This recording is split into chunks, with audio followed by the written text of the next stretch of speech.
সকালবেলা উঠে ফ্রেশ হয়ে রান্নাঘরে চলে এসেছি গরম জল খেতে প্রত্যেক দিনের মতো। আর এদিকে খাবার জলও দুটো বোতল খালি ছিল, তো ভরে নিচ্ছি। মাসি এই জাস্ট ঢুকবে, আমার হাজব্যান্ডও উঠে পড়েছে, ছেলেটা শুয়ে আছে। ছেলের শরীরটা সারা রাত বলতে গেলে কেসেছে, খুব একটা কাশিনি, ঘুমিয়ে পড়েছিল। যেহেতু যতক্ষণ জেগেছিল ততক্ষণ খুব ভালো কেসেছে। তো আজকে এখনও তো ওঠেনি, দেখা যাক আজকে দিনটা কেমন থাকে। ওষুধ পড়েছে, নিশ্চয়ই ঠিক হয়ে যাবে। জগন্নাথদেব উঠে পড়েছে, দেখতেই পাচ্ছেন। আর ওই যে আমার ছেলে শুয়ে আছে। নমস্কার, নতুন একটা ভিডিও নিয়ে চলে আসলাম। উঠে পড়েছি, ফ্রেশ হয়ে গেছি। মাসি ঘরটা ঝাড় দিয়ে, বাসন মেজে ঘরটা ঝাড় দিয়ে জামা কাপড়টা কাচতে গেছে, তারপরে ঘর মুছে বেরিয়ে যাবে। আজকে রান্নাবান্না কিছুই নেই, রান্নাবান্না সব আছে। মানে ঠাকুরের প্রসাদ গতকাল এনেছিল, তো সেই জন্য তো তরকারি রয়ে গেছে রাত্রিরের জন্য। রাত্রিরে একটু পরোটা করাবো, ময়দা যেটা মাখা আছে। আর সকালবেলার জন্য আমার ভাত আছে, মাছের ঝোল যেটা সেদিনকে খেলাম না সেটা রয়েছে। আমার ছেলে সেদিনকে বিরিয়ানি এনেছিল পরশু দিনে, তো বিরিয়ানিটা ধরা আছে, ওর হয়ে যাবে। আর কালকে আরেকটা যে প্রসাদ পোলাও এনেছিল, পোলাওটা পুরো ধরা আছে। পোলাও, কুণ্ডুলি এইগুলো, তো সেইগুলো আমার হাজব্যান্ড খেয়ে বেরিয়ে যাবে। তো ওখান থেকে একটুখানি আমরা একটু খাবো, তাহলেই হয়ে যাবে। তাহলে আজকে আর রান্নাবান্না থেকে আমার ছুটি। রাত্রিরের জন্যও কিছু করতে হবে না, যা হবে কালকে থেকে হবে। আমার হাজব্যান্ড আলু সেদ্ধ ভাত খেতে চাইছিল। আমি বললাম, তুমি যদি আলু সেদ্ধ ভাত খাও এইগুলো উঠবে না, কারণ কি আমাদের একার পক্ষে সবগুলো উদ্ধার করা সম্ভব না। কারণ কি ছেলেরও শরীর খারাপ, ছেলেও অত খেতে পারবে না, আর আমি তো অত খেতে পারবোই না। যা আছে সব তুলে ফেলো, নাহলে ফ্রিজে আর জায়গা নেই। ঠাকুরের মিষ্টি প্রসাদ ফল টল এইগুলোতে সব উঠে যাক, উঠে গেলে কি শান্তি, নষ্ট হবে না অন্তত। আর আমি এরকম ঠাকুরের প্রসাদ না দিতে কাউকে আমার খুব গায়ে লাগে। সবাইকে দিয়ে থুয়েই যদিও খাই, তবুও ঠাকুরের প্রসাদ আমরা নিয়ে এসেছি খাবো বলে না খেয়ে অন্য কাউকে দিয়ে দেবো, আমার খুব খারাপ লাগে। তাই আমার হাজব্যান্ডকে বললাম যে তুমি বরঞ্চ আজকে আর আলু শুক্তো খেও না, খেলে কালকে খেও, কালকে তোমায় আমি করে দেবো। মানে পরপর যেহেতু উল্টোপাল্টা খাওয়া হচ্ছে, তো যেহেতু পেটের একটা প্রবলেমের ব্যাপারটা তো জানেনি, তো তার জন্যই আমি বললাম, বলে ঠিক আছে তাহলে যা আছে তাহলে সব হয়ে যাবে। তো এই হচ্ছে ব্যাপার। তো ছেলেকে তুলবো একটু পরে, ছেলে তো আন্টি আছে, পড়তে চাইছিল না, শরীরটা যেহেতু বেশ খারাপ। কিন্তু কালকে যেহেতু পড়ায়নি, কালকে ওর শরীরটা খারাপ ছিল, তো আজকে একটু পড়ে নিই, অল্প করেই পড়বে, বেশিক্ষণ বলবো না পড়াতে, অল্প করে পড়িয়ে ছেড়ে দিতে বলবো। তো চলুন, আমি আবার পরে আসছি।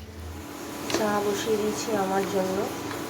আগে একটু দুধ ছিল ছোটো প্যাকেটে, শিব ঠাকুরের মাথায় দিয়েছিলাম, সেই দুধটাকেই দিকে জাল দিয়ে নিয়ে আদা চিনিয়ে দিয়ে দিয়েছি। আর এখানে দুধ চাল নতুন করে দিয়ে নিই, পুরোনো দুধটাই জাল দিচ্ছি। তো চলুন, এটা অল্প করে দেওয়া আছে, এতে ভালো মতো ফোটে। এবার চা পাতা দেবো, চা পাতা দিয়ে দিয়েছি, ভালো করে ফুটে তারপরে নামাবো।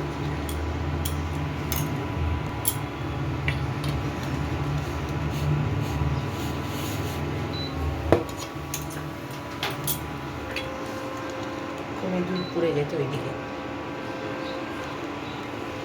চা কমপ্লিট, আর এখানে দুধ জল দেওয়া কমপ্লিট। কই গো, শরীর কেমন? ভালো নেই? এটা কার দোষে হয়েছে জানো না? এই জন্য বলেছিলাম একটুখানি কথা শোনো মাম্মার। এই যে গরম গরম দুধ দিয়েছি, দুধ বিস্কুট খাও, আন্টি চলে আসবে। গতকাল তো সেই জন্য ডাক্তার কাছে নিয়ে যাওয়া হলো, তোমার শরীরটা ভালো না বলে। আমি তো জানি তোমার এই কাশি, বাবারে বাবা। চলো যাও, তুমি খাও, খেয়ে নিয়ে যাও পড়তে বসো। কালকে তো পড়তে বসছিলে না, শরীরটা খারাপ ছিল বলে বারণ করে দিলাম। হ্যাঁ হবে তো, এই জন্যই তো বলেছিলাম। যাকে সবাইকে গুড মর্নিং বলো। চলো এবার যাও, খাও, গরম গরম দুধটা খাও বাবা, বিস্কুটটা খাও, আন্টি চলে আসবে বাবা। চলো, এরকম করে না বাবা, এরকম কথা শুনতে হয়, দেখেছো? এই কারণে বলেছিলাম কথা শোনো, তুমি তো কথাই শোনো না। চলো যাও। আরে কি কষ্ট বাবা রে। আচ্ছা ঠিক আছে, ঠিক আছে, চলো। হাজব্যান্ড বললো যে ও সেদ্ধ ভাতই খেয়ে যাবে, ওগুলো খাবে না। তো তার জন্য সেদ্ধ ভাত করার জন্য চাল ভিজিয়ে রেখেছিলাম, গোবিন্দভোগ চাল। আর একটা ছোটো দিকে আলু কেটে নিলাম। ছেলের আন্টি চলে এসছে, ছেলে পড়তে বসে গেছে। আমার হাজব্যান্ডের স্নানও হয়ে গেছে, ও পুজো করতে বসে গেছে। তো আলুটা কেটে আমি দুটো লঙ্কা দিয়ে নুন দিয়ে প্রেশার কুকারে 3টে কি 4টে সিটি দেবো, তাহলেই হয়ে যাবে, মানে সেদ্ধ ভাত। ওইটা খেয়েই যাবে। আর রাত্রে তো লুচি বললাম, কোন লুচি না, পরোটা করা হবে, সেটাই। তো ছেলেটার শরীরটা যেহেতু খারাপ, আন্টিকে বলেছিলাম যাতে বেশি চাপ দিয়ে না পড়ায়, বেশি কথা বলার পড়া যেন না হয়, তাহলে কাশি হয়ে যাচ্ছে ওর। সেই জন্য আন্টি বললো ঠিক আছে, তো বারণ করে দেবো ভেবেছিলাম, যেহেতু গতকাল ওর ছুটিটা দেওয়া হয়েছে, তাই জন্য আজকে পড়ালাম, কারণ গতকাল শরীরটা বেশি খারাপ ছিল আজকের তুলনায়। তো ওষুধ পড়ে গেছে, আশা করি ও ঠিকই হয়ে যাবে আস্তে আস্তে। কাশিটা আগের থেকে কমেছে, কিন্তু আর একটু সময় লাগবে। ওষুধ তো যেহেতু একবারই পড়েছে, আজকে তো সবে মাত্র একটা ওষুধ পড়েছে, বাকি ওষুধ বাকি আছে, বাকিগুলো যে ওষুধগুলো আছে তো সেগুলো পড়লে আশা করি বিকেলের মধ্যে অনেকটা ঠিক হয়ে যাবে। তো বাবা মা ফোন করেছিল কেমন আছে না আছে জেনে, এখন পড়তে বসেছে। তো আমি এখন খাবারটা করে ঘরে যাব। স্নান কমপ্লিট হয়ে গেছে, তো এখানে চলে এসেছি, জামা কাপড়গুলো তুলে দিয়েছে আমার ছেলে। আমি স্নানে গেছিলাম, পড়ানো আমার আজকে হয়ে গেছে, আমি আজকে পরিয়ে দিয়েছি দুপুরেই। তো ভেবেছিলাম রাত্রিরেই পড়াবো, আর আমি না, আজকে রাত্রিবেলা আবার ওই দিকের পরোটাগুলো করাতে হবে, মাসি একা তো আবার পারবে না, তার জন্য একটু হাতে হাতে করতে হবে, তার জন্য থাক আমি বরঞ্চ এই বেলাই, কারণ রান্নাবান্না অতটা চাপ নেই তাই। তো এই জন্য আমি পরিয়ে দিলাম, পরিয়ে দিয়ে ছেড়ে দিয়ে 1:45 নাগাদ ছাড়লাম, তারপরে আমি গেছি স্নান করতে। ছেলে তার আগে স্নান করে নিয়েছে আন্টির কাছে পড়ে, আর আমার হাজব্যান্ড তো খেয়ে দিয়ে বেরিয়ে গেছে। আর দুপুরে আমি আর পোলাওটা খাবো না, ছেলের বিরিয়ানিটা খাচ্ছে, আমি ভাত আছে, ভাত মাছের ঝোল সেটাই খাচ্ছি। তো চলুন এবার খাওয়া দাওয়া করে দিয়ে দিলাম গরম করে বিরিয়ানিটা, আর আমি মাছের ঝোলটা গরম করব। ভাত এতটা বরফ হয়ে রয়েছে যে ঠান্ডা গরম হতে সময় লাগছে।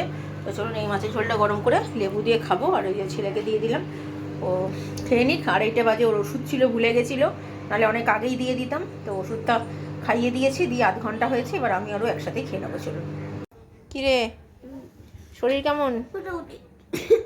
তাহলে শুয়ে পড়, যা যাও শুয়ে পড়ো, তাহলে একটু রেস্ট নাও, বিকেলবেলা উঠে তারপর পড়তে বসবে। গুড ইভিনিং, এখন 3:30 বাজে, খাওয়া দাওয়া তো সেরে নিয়েছি। পোলাওটা খেলাম না, পোলাওটা ভেবেছিলাম খাবো, কিন্তু ভাবলাম লুচি টুচি খাওয়া হয়েছে, পোলাওটা না হয় রাত্রিবেলা সবাই মিলে ভাগ করে খেয়ে নেবো। আমার হাজব্যান্ড তো ঠাকুরের প্রসাদ তাহলে পাবে না, হাতে করে নিয়ে এসছে আমার হাজব্যান্ড। আর না থাক, আর একেবারে ভাত ছিল, আমার মাছের ঝোলও ছিল, যা ভাত ছিল আমি খেয়ে একটু রয়েও গেছে। তো ছেলে তো বিরিয়ানি খেয়েছে, ও তৃপ্তি মতো খেয়ে নিয়েছে। তো আমি ওই খেয়েছি হচ্ছে আমার ওই মাছের ঝোলটা, যেটা পাতলা করে মাছের ঝোল করেছিলাম সেটা খেয়েছি, খুব ভালো খেয়েছি লেবু দিয়ে মেখে। আজকে রাত্রিরেও তো আর ওই পরোটা করাবো, আর যা পোলাও আছে অল্প করে 3 জন মিলে অল্প অল্প করে ভাগ করে নিয়ে ঠাকুরের প্রসাদ সবাই মিলে ভাগ করে খেয়ে নেবো, তাহলে হয়ে উঠে যাবে। আর যা পরোটা থাকবে সেটা তো যা খাবার খাবো রাত্রিরে, আর কালকের জন্য 2-1 হয়তো থাকবে, জল খাবারে খেয়ে নেবো। এই হচ্ছে ব্যাপার। তো ঠিক আছে চলুন, বিকেলবেলা আজকে আমার আর পড়ানো নেই, ছেলের আন্টি আসবে, ও পড়বে না, ও পড়া আছে, ও পড়তে চাইছে না। শরীরটা আগের থেকে একটু ভালো আছে, গতকাল যে পরিমাণে খারাপ ছিল তার থেকে একটু সামান্য ভালো, যেহেতু ওষুধটা পড়েছে, সবেমাত্র একদিনও হয়নি ওষুধ পড়েছে, 2বার পড়েছে, কালকে রাত্রিরে আর আজকে সকালে, আরও 1-2বার পড়লে তারপর ঠিক হয়ে যাবে। তো চলুন আমি আবার পরে বিকেলে আসছি। দিতে বসে গেছে, দেখতেই পাচ্ছেন, এখন 6:40 বাজে। মাসি কাজ করে চলে গেছে, রুটির মাসি ওই বেলছে, গতকাল যে ময়দা বেচেছে সেটাই পরোটা করা হবে, তাই বেলে দিচ্ছে। হ্যাঁ বলো। না বাবা, উল্টোপাল্টা আমি জানি, ওই আজ যে তরকারিটা করেছে সেটাই লঙ্কা দিয়ে জ্বলে জ্বলে খাবে, ঝাল লাগবে, ওসব খেও না বাবা, উল্টোপাল্টা খেও না। আজকে সকালেই তো খেলে বলো, বিরিয়ানি খেলে, সে পরশু দিনে বিরিয়ানি। না বাবা ওরম বলে না, যাও যাও তুমি সাথে করে সন্ধে দাও, সন্ধে দিয়ে নিয়ে যাও, আন্টি আসবে, পড়তে বসো, যাও আন্টিকে অন্তত একটা পড়া আন্টিকে দেওয়ার চেষ্টা করো, সকালবেলা থেকে পড়তে বা শরীর ভালো না বলে আমি জোর করলাম না, যাও। ভেবেছিলাম পরোটা করব আপনাদের সাথে, তো সেটাই কথা ছিল বললাম, কিন্তু মাসি যখন মেখে বেলছে তো পরোটার মতো তো হচ্ছেই না, লুচির মতনই ছোটো ছোটো হয়ে যাচ্ছে, আর মাসি ঠিক মতো বেলতেও পারে না। তারপরে আলাম দূর ওইসব করে লাভ নেই, আমার হাজব্যান্ডকে ফোন করলাম, বললাম লুচি করে ফেলছি, তো বলে ঠিক আছে তাই করে ফেলো, একটু বড় বড় করে লুচি করে ফেলো, তো তাই করলাম। তরকারি তো আছেই, আর ওই পোলাও আছে, সেটা দিয়ে খাওয়া হয়ে যাবে আমাদের রাত্রিরে। ছেলেকে ভাবছি একটুখানি পোলাও আর কী বলে কুমড়োলি খাইয়ে বসাবো, কারণ কি ওর আন্টি চলে আসবে, যেহেতু আর ওর খিদেও পাচ্ছে, শরীরটা ভালো না, তো তাই একটু খাইয়ে বসি, রাত্রিবেলা কটা 2-3টে লুচি খেলেই হয়ে যাবে।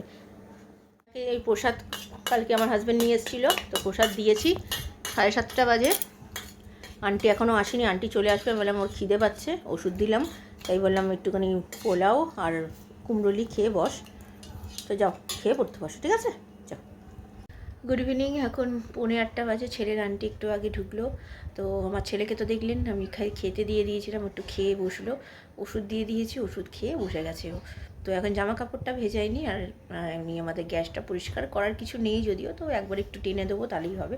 তো ঠিক আছে চলুন, একটু পরে জামা কাপড় ভেজাবো, ওটা আর আপনাদের সাথে শেয়ার করছি না, আমি পরে রাত্রিরে আসছি।